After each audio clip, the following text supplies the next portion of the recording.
स्पर्शान् कृत्वा बहिर्बाह्यांश चक्षुश्चैवान्तरे भ्रुवुः प्राणापानौ समौ कृत्वा नास्याभ्यन्तरचारिणौ यतेन्द्रियमनोबुद्धिर्मुनिर्मोक्षपरायणाः विगतिच्छा भयक्रोधो यह सदा मुक्त एव सः। हरे कृष्ण। हाँ, आज हम इस भगवद गीता के 5वें अध्याय के 27वें और 28वें श्लोकों पर चर्चा करेंगे। ये दोनों श्लोक श्रील प्रभुपाद ने एक साथ ही लिए हैं, उसका तात्पर्य एक साथ ही लिखा है और हम भी इसको एक साथ लेंगे। तो पिछले श्लोक में भगवान कृष्ण अर्जुन को कह रहे थे कि अभी तो ब्रह्म निर्वाणम, कि बहुत शीघ्र ही ब्रह्म निर्वाण हो जाएगा जो भक्ति के पथ पे चलेगा।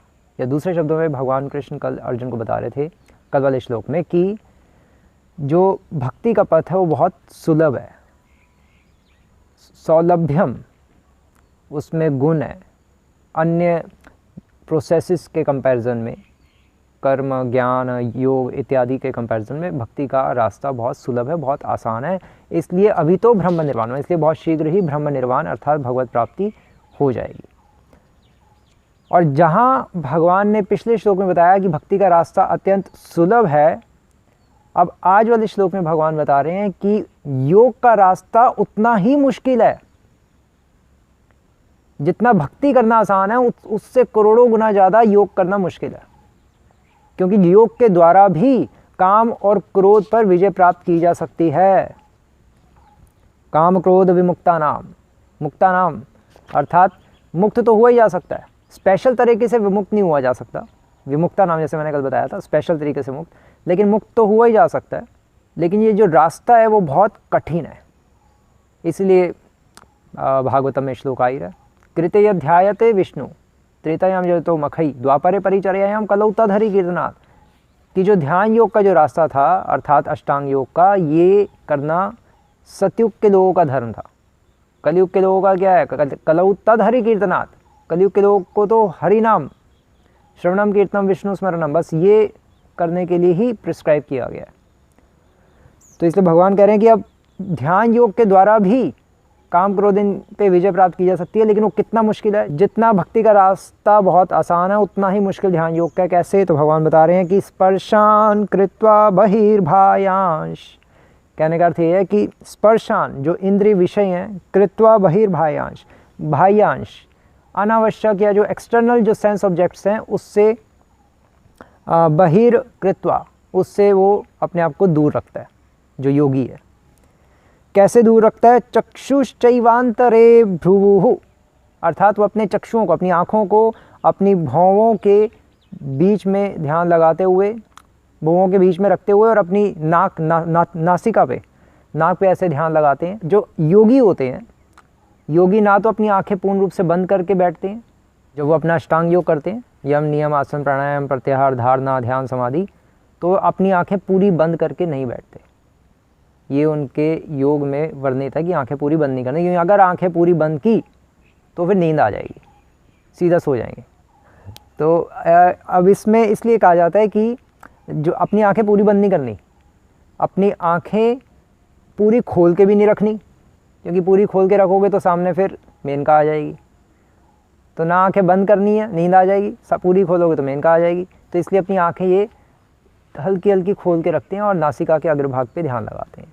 और फिर लिखा है कि प्राणापानौ समौ कृत्वा, कि प्राण को अपान में और अपान को समान में, अर्थात जो अनुलोम विलोम प्राणायाम जैसे होता है, अब लेना, इनहेल और एक्सेल करना, उसको योग की भाषा में रोचक और पूरक कहते हैं। रोचक अर्थात हवा को एक्सेल करना, बाहर फेंकना, और पूरक का अर्थ है कि उसको अंदर लेना।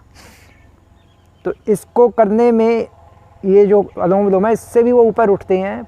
दोनों को क्या करते हैं? समौ कृत्वा, समान कर देते हैं, अर्थात दोनों रोक के बैठ जाते हैं। 1 महीना, 2 महीना, 3 महीना तक अपनी सांस ही रोक लेते हैं, उसको कहते हैं कुंभक योग, योग के अंतर्गत ही। तो इस तरह से इसी तरह से जो योगी होते हैं अपनी आयु बढ़ा लेते हैं। और फिर क्या करते हैं नास्याभ्यंतराचारिणौ, जो मैंने अभी बताया कि इस तरह से नथनों के भीतर रोककर अपनी सांस पूरी रोक लेते हैं। और सांस रोक के क्या करते हैं, यतेंद्रिय मनोबुद्धिर, अर्थात अपनी इंद्रियों को, मन को और बुद्धि को कंट्रोल में करते हैं। मुनिर्मोक्ष परायणः, और ये जो योगी होते हैं कौन कहलाते हैं, मुनि कहलाते हैं। ये योगी, एक्चुअली योग का लक्ष्य केवल हेल्थ नहीं है या सिद्धियां प्राप्त करना नहीं है, ये तो योग है ही नहीं। हेल्थ के लिए थोड़ा ना योग किया जाता है, योग तो मुनि लोग करते हैं। अर्थात जब योग करता है योगी, आजकल तो चलो योगी है ही नहीं कोई रियल योगी, जब सतयुग में जब योग करते थे, जो ध्यान योगी होते थे, जिनको अष्टांग योगी भी कहते हैं, तो वो अपना मनन भी करते थे अंदर योग करते वक्त। वो मुनि थे, उनको वो ध्यान रखते थे कि मैं आत्मा हूँ और ये शरीर नाशवान है और मुझे इस जन्म मृत्यु जरा व्याधि के चक्र से एस्केप करके इसके बियॉन्ड जाना है, वैकुंठ जाना है। इस तरह से वो सोचते थे, क्योंकि योगी कौन है, योगी वो है जो परमात्मा पर ध्यान लगाता है हृदय में। अब कुछ लोग परमात्मा में ध्यान लगाते हैं वैकुंठ जाने के लिए, और कुछ योगी परमात्मा पर ध्यान लगाते हैं सिद्धि प्राप्ति के लिए।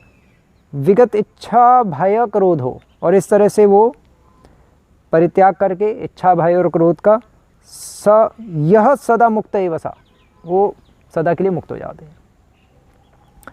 ये भगवान यहाँ पर बता रहे हैं। मतलब कहने का अल्टीमेटली भगवान का यहाँ आशय ये है कि चाहे कोई भी प्रोसेस हो, भक्ति योग हो, ज्ञान योग हो, ध्यान योग हो, सकाम कर्म योग हो, कोई भी योग हो, अल्टीमेटली माइंड तो कंट्रोल करना ही पड़ेगा।